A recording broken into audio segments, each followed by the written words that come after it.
Labas, Liutaurai. Sveikas, Vitalijau.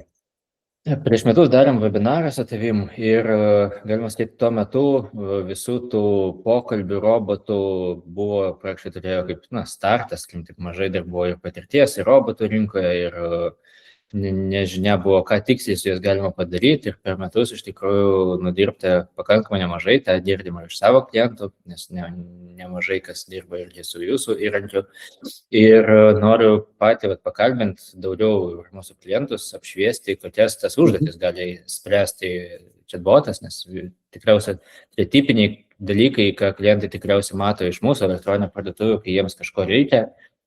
Jie ten administracinė zona dešinėje apačioje paspaudžia oranžinį ženkliuką, paklausia, aišku, jeigu paklausia 2 žodžiais, tai sunku suprasti, ir žmogui būtų tokio klausimo, bet jeigu paklausia šiek tiek išsamiau, tai tas mūsų chatbotas iš pagalbos medžiagos labai gražiai klientams atsako. Taip jie sutaupo greitį, kad nerašo mums laiško ar skambučio 12 nakties negali padaryti, tai tokiu būdu jie gauna greitį atsakymą.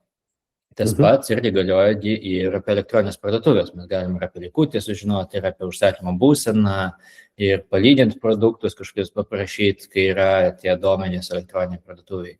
Tai noriu, kad šiek tiek pasidalintum savo patirtim, savo turime produkto, kurį tikrai jau turit ir per metus tikrai tos patirties jau turit, ir klientai daugiau gautų įžvalgų. Ir žinau, kad gali ir jiems pasiūlyti kažkokį ir spec pasiūlymą, kur dar labiau jas paskatinti žengti žingsnį į visą tą automatizaciją ir labai gražiai taupyti pinigus ant savo elektroninės parduotuvės kliento aptarnavimo. Taip, dėl pasiūlymo tai tikrai rekomenduoju iki pat webinarų pabaigos pasižiūrėti. Šiaip geriausias pasiūlymas, kokį kada nors esam darę, tai pasisekė, manau, Verskis LT klientam.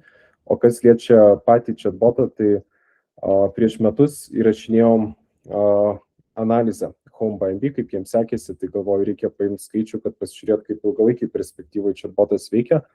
Tai klientų pasitenkinimo rodiklis išlieka aukštas, 87% padėtų laikų ant žinučių, tai tas mus džiugina.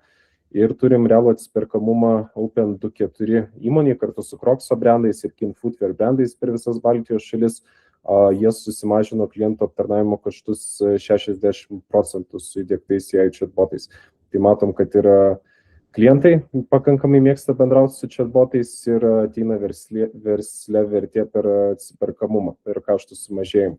Tai pasianalizavom pokalbius, pasižiūrėjom, koks yra tas tipinis klientas būtent e-komercijai. Tai jisai labai dažnai klausia dėl siuntos, teiraujasi, kaip naudoti produktą specifiškai jo gyvenimo kontekste, prašo nuolaidos kodų labai dažnai, rašo tikrai ne poemas, rašo trumpai ir dažnai fragmentiškai su klaidom. Pavyzdžiui, labas, reikia aparatui lipnių pagalvėlių. Nei paaiškinta, kokiam aparatui padarytos klaidos, tai dėl to AI chatbotui visada yra svarbu užduoti patikslinamosius klausimus, kad galėtų išsiaiškinti, apie kokį aparatą čia apskritai kalba eina. Vidutiniškai vieno pokalbio metu yra 3 klausimai, tai nei daug, nei mažai, tiek dažniausiai uždavinėja klausimų klientai e-komercijai. O dabar pasižiūrėsim į konkrečius atvejus, į konkrečius darbus, kuriuos atlieka AI asistentė, mūsų Nerija. Tai pradėsim nuo 6, nuo slaptų kodų dalymo. Dažnai pardavimų procese pradeda susirašinėti apie produktą klientai ir tada klausia, gal turi kažkokį nuolaidos kodą. Tai čia yra toks paprastas būdas, kaip galima paskatinti pardavimą ir pradžiuginti savo klientą, tiesiog pasakyti, kad yra slaptas kodas, duodi tą kodą ir tuomet nueistas iki pardavimo. Tai tas su Crocsų svetainė mums yra labiausiai pasiteisinę, būtent slaptų kodų davimas. Toliau, jeigu jūs svetainėje lankosi užsieniečiai, ne tik lietuviai, latviai, estai, suomiai, lenkai ar kitom kalbom šnekantys žmonės, AI chatbotas gali puikiai atsakyti jų kalbą. Jeigu parašys klientas latviškai, tai ir AI chatbotas duos atsakymą latviškai. Čia galite pamatyti vieną atvejį su Hairfree, verskis.lt klientų, kaip tie vertimai veikia. Tai kažkas klausė dėl masažo kėdžių ir atsakė angliškai. Čionai, kaip suprantu, estų turbūt kalba klausė irgi davė atsakymą estiškai. Tai tie vertimai jau ir Perskis klientų tarpe yra įgyvendinti. Kitas svarbus atvejis yra produktų rekomendacija. Šiuo atveju matom, nori žmogus įsirinkti guminius batus mergaitai, galbūt dukrai, pasirenka vidpadį 16 cm tikriausiai. Ir tuomet jei chatbotas sako, kad gali padėti išsirinkti batus su 16 cm vidpadžiu ir tada aktyvuojasi ta konsultacinė logika. Neužtenka tik tai vidpadžio, reikia dar pasiklausti ir koks yra dydis įprastinis batų. Tai paklausia to dydžio, pasako vartotojas, kad dydis yra 25 ir tuomet jau gali jei asistentas turėdamas vidpadį ir įprastinį batų dydį rekomenduoti guminius batus, kuriuos ir matom ten apačioje šokančiuose languose, geltonus ir mėlynus Crocsų guminius batus asistentas išrekomenduoja. Kitas dalykas susijęs su pagalba išsirinkti produktą yra produktų palyginimas. Tai šiuo atveju matėm HomeBuyMB svetainiai, klausė žmogus dėl karšto oro gruzdintuvės, pasimetęs tarp dviejų brandų, ar Zylę geriau rinktis, ar Natą geriau pirkti. Tai ką asistentas daro šiuo atveju, jisai turi aprašymus abiejų produktų ir pagal tuos aprašymus gali tuomet palyginti, išskirti stiprybės ir silpnybės kiekvieno iš produktų. Tai kokį mes čia gaunam palyginimą, kad abi gruzdintuvės yra iš esmės patikimos, bet yra keli skirtumai, kurie gali padėti apspręsti. Jei norit paprasto, patikimo, kompaktiško varianto šeimai, labai populiarus pasirinkimas yra Nata karšto oro gruzdintuvė. O Zylė gruzdintuvės išskiria didesnė talpa, daugiau automatinių programų ir modernių dizainų. Jos puikiai tiks, jei dažnai gaminate didesniam žmonių kiekiu ir panorite daugiau funkcijų. Ir pačioj pabaigoje asistentas padaro santrauką. Nata paprasta, patikima, geras kainos ir kokybės santykis. Zylė didesnė talpa, daugiau programų ir modernesnis valdymas. Taip yra su produktų palyginimais. Kitas paprastas, bet dažnas atvejis yra pasitikslinimas dėl likučio. Klausia žmogus, ar turit Kauno parduotuviai masažinį volą. Tai tuomet chatbotas siunčia užklausą į sandėlio duomenų sistemą, patikrina, ar yra specifiškai tas produktas ir duoda atsakymą ir žmogus tada jau žino, kad galės ateiti fiziškai įsigyti prekę toje parduotuviai. O pats svarbiausias ir dažniausias atvejis per absoliučiai visas e-komercijos parduotuvės, kuriuom padedam su chatbotu, tai yra užsakymo statuso patikslinimas. Kartais siuntos vėluoja, kartais žmonės tiesiog yra nekantrus, tai tokiu atveju nereikia jam skambinti į klientų aptarnavimo skyrių, tiesiog užtenka pasiklausti, kada bus galima atvykti atsiimti prekių. Asistentas tada supras, kad kalba eina apie užsakymo statuso patikslinimą, paprašys užsakymo kodą ir šiuo atveju matom, užsakymo kodą nurodo vartotojas 334543 ir tuomet asistentas gali patikrinti statusą ir jau pasakyti, kad užsakymas įvykdytas ir laukia atsiėmimo. Tai matom, kad čia ir padėkoja chatbotui už tokį efektingą atsakymą. Valio, ačiū.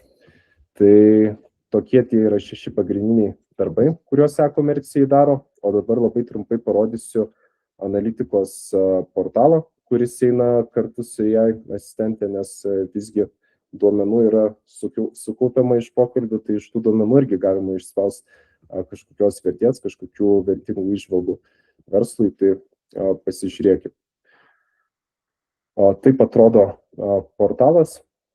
Ką čia galima matyti, tai įprastinė statistika, kiek gauta žinučių ir kiek gauta pokalbių, kuri diena yra pati populiariausia pagal pokalbių kiekį, bet kas yra įdomiau, tai va šitoje apatinėje vietoje yra daromi vertinimai kiekvieno pokalbio ir išskiriamos temos, kad iš karto suprastumėt, apie ką dažniausiai jūsų klientai klausia. Tai Tydos atveju, matom, pirmoje vietoje yra per paskutinę savaitę prekės pasirinkimas ir rekomendacijos, tuomet klientų aptarnavimas ir kontaktai, tada užsakymo pateikimas ir apmokėjimas. Kad galėtumėm pasižiūrėti, kaip jie vertina pokalbius, reikia eiti į Conversations skiltį galim pasižiūrėti pokalbį, kur klausė žmogus dėl vidpadžių prieinamumo. Čia dešinėje pusėje yra santrauka padaryta, kad vartotojas paklausė, ar yra Atrax moteriški vidpadžiai 39 dydžio. Asistentas aiškiai atsakė, kad šiuo metu sandėlyje jie neturimi ir pateikė susijusio produkto variantą karuselė. Tai čia jau vertinam, kad asistentas gerai sprendė problemą, nes pasiūlė alternatyvą. Tai tam, kad nereikėtų visų pokalbių skaityti, galima paprasčiausiai matyti dešiniai pusėje tas santraukas, pagal kurias yra daromi vertinimai. Kitas dalykas portale, kuris yra svarbus, tai yra žinių bazė. Čia galima prisidėti savo šaltinius. Jeigu norit, galima prisidėti failą, PDF-inį ar tekstinį, galima prisidėti ir papildomą tinklapio nuorodą. Tai ta informacija kas 24 valandas atsinaujina, tai asistentas yra nuolat tobulėjantis. Jeigu turėsi daugiau duomenų, iš kurių norit atsakinėti, galima tą drąsiai čia pasidaryti. Tiek apie portalą. Dar kuo norėčiau pasidalinti prieš einant iki to įspūdingo pasiūlymo, kurį minėjau, dėl AI balso agento. Mes ką matom, tarp mūsų klientų jis yra populiariausias tikrai ne su e-komercijos verslais, bet čia yra šito produkto pati pradžia. Tai turim administratorę Kristiną, kuri priima telefoninius skambučius. Pritaikomumas yra didžiausias medicinos klinikose. Tai įsivaizduokit, kas būna, kai 5-6, o gal net 20 žmonių vienu metu skambina administratoriai ir jai reikia tą krūvį valdyti. Tai paprasčiausiai verslas nesugebės, praras dalį klientų, nes administratoriai nesugebės visų skambučių vienu metu pakelt, o su balso agentu ateina tas sprendimas, kad nesvarbu, kiek tu skambučių vienu metu turi, balso agentas visus juos gali pakelt, tai čia yra žymiai didesnis produktyvumas lyginant su žmogum. Aišku, jei administratorius dirba visą parą, ne tik darbo valandom, jeigu kažkas nori pasikonsultuoti savaitgalį ar grįžęs po darbų. Dažniausiai žmonės tik tai vieną ar kelias kalbas moka, o Kristina palaiko daugybę ir lietuviškai, ir angliškai, ir rusiškai, ispaniškai, prancūziškai, kuriuom tik tai reikia. Kas liečia emocijas, balso agentas, jisai negalim pavadinti jo emocinę būtybę, visgi tai yra dirbtinis intelektas, bet jis yra apmokytas kalbėti mandagiai, niekad nepasiuntinėt kliento, jeigu yra bloga diena, kas kartais bent man pasižiūrėjus į rekvizitus matosi, kad administratorius neatlaiko krūvio ir nemandagiai bendrauja. Tai čia irgi yra vienas iš būdų, kaip galima apsaugoti nuo tiesiog reputacinės žalos, kada vienas pasakytas negražus sakinys klientui sukuria prastą patirtį. Jeigu norit pasiklausyti, kaip Kristinai sekas bendrauti lietuvių kalba, nuskanuokit šitą QR kodą, pamatysit 5 minučių vaizdo įrašą su realiais ištrauktais skambučiais. Tiek apie balso agentą, o dabar, kalbant apie pagrindinį pasiūlymą verskis.lt klientam, tai pasiūlymas atrodo taip, jisai galioja 30 dienų nuo šio webinaro paskelbimo dienos. Mes įprastai asistentus diegiam už 2000 eurų e-komercijos verslam, jums galim pasiūlyti už 200 eurų ir vietoj 300 eurų mėnesinio administravimo tik tai 70 eurų mėnesinį administravimą. Kas įeina į šitą pasiūlymą, tai apmokymas svetainės duomenim, integracija su siuntų sekimo sistema, kurią jau yra išbandę HereFree, neribotas visų aktualių kalbų palaikymas, prieiga prie portalo sistemos, kurią rodžiau, ir čia eina iki 700 pokalbių per mėnesį. Jeigu viršytume, tuomet kaina yra 25 eurai už 300 papildomų pokalbių. Tai nežinau, kaip tau, Vitalijau, man visai geras variantas atrodo. Man žinok, atrodo neįtikėtinai pigiai. Aš radžiai žinant, kiek dabar kainuoja visi sprendimai ir kuo toliau, tuo labiau iš tikrųjų viskas brangsta ir dėli dalykai irgi brangus, tai tas pasiūlymas, kad jūs vietoj 300 eurų už mėnesį įmat 69, tai man atrodo, čia tiesiog, wow, tikiuosi mūsų klientai tai tikrai išnaudos ir tiek įdiegs, tiek būtent pritaikys tai savo sistemoje, savo versle. Nes manau, kad tie 69, tai kiek reikia skambučių, 10 skambučių, 20 skambučių atsiliepti darbo metu ir paskaičiuotume, tiek žmogaus valandinis įkainis yra. Tai praktiškai, jeigu paimkime vidutinės algos žmogų ir kiek jis pakalba telefonu, galų galia žmogus apie prekių palydinimą nepadarys greitai, nesutikrins gal užsakymo, čia ir 12 nakties žmogus galės paskambinti ir pakalbėti. Mano požiūrį, tai čia yra šiai dienai praktiškai toksai būtinas jau dalykas. Tarkime, mes kažkada įdėdėm ir pranydės tą webchatą, pakankamai toks skeptiškas buvau, kai įdėdėm, bet žiūrint, iš principo, mes žiūrint du pjūvius. Vienas pjūvis, ką mūsų chatas atsakė klientams ir džiaugiamės, kad ta pagalba reiškia yra, bet antras pjūvis yra, ko neatsakė. Ir su tom užklausom dirbam taip, kad ko neatsakė, reiškia mes papildom arba pagalbos medžiagą, arba, kaip minėjai, turim tą papildomą srautą dar duomenų į duomenų srautas, kurio dar apmokinam. Tai nėra viešai galbūt matoma informacija, bet tai yra vis tiek ten jau iš tokios vidinės informacijos ištraukta. Tai kiekvieną kartą matom, kad vis daugiau ir daugiau tų klausimų atsakoma yra ir klientai kuo toliau ir tuo labiau mėgsta jo pasinaudoti, nes tu momentiškai gauni atsakymą, tau nereikia laukti, galbūt laišką išsiunti, tikrai per minutę atgal atsakymą negausi, su chatbotu tu gali. Tai šiuo atveju užsakymo visas patikrinimas, kur mano užsakymas, arba jeigu dar su siuntų sekimo sistemom galima pilnai pabandyti visą tai. Mano požiūrį, čia yra tikrai labai įspūdingas dalykas ir didiesiams žaidėjams rinkoje tai turbūt po porą nulų reikėtų dar rašyti prieš tos sumos, kad gautųsi realūs kaštai, kiek moka didėjai. Tai manau, kad tikrai verta, tikrai naudinga ir tikrai rekomenduojam, nes žinom Liutauro komandą, tai tikrai profesionalai, kurie nori, geba ir moka dirbti, tai tikrai šitoje vietoje dėliausi atsiliepimai. Ačiū už gražius atsiliepimus. Ar turi dar kažkokių klausimų dėl galbūt balso agento, dėl chatboto, gal norėtum ir pasidalinti savo patirtim po metų naudojimo, kaip Verskis LT chatbotas padeda? Manyčiau, galėtume tai padaryti.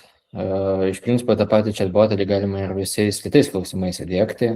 Tai apie tą pačią siuntą sužinoti, apie tą patį užsakymo būseną ar palyginimą.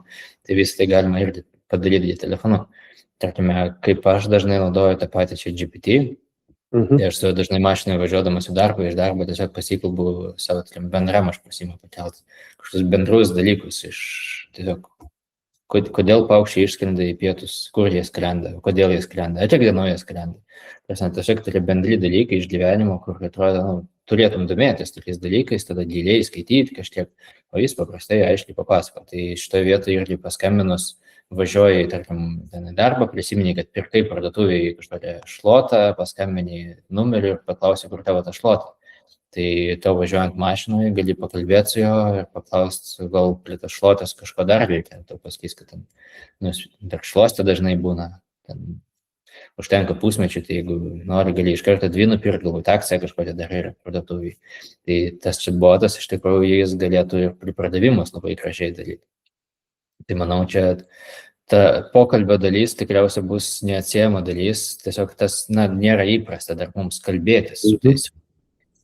Bet parašyti žinutę, kad jis atsakytų, jau yra, šią dieną jau skaičiau įprasta. Bet kad paskambinti ir pakalbėti dar nėra įprasta, gal tai šiek tiek dar, reikia įpročio galbūt pamatyti, kaip minėjai apie kliniką, kad taip paskambinti reikia į kliniką ir su to robotu užsiregistruoti pas gydytoją ir supras, kad viskas čia yra okei, gali tai padaryti ir puikiai susikalbėti su to robotu. Ir žmogus tam nereikalingas. Tai manau, čia truputės dar galbūt dar nesubrendos gal rinka, bet manau, kad po metų filmuosim apie voice chatą ir pasakosim atradimus ten.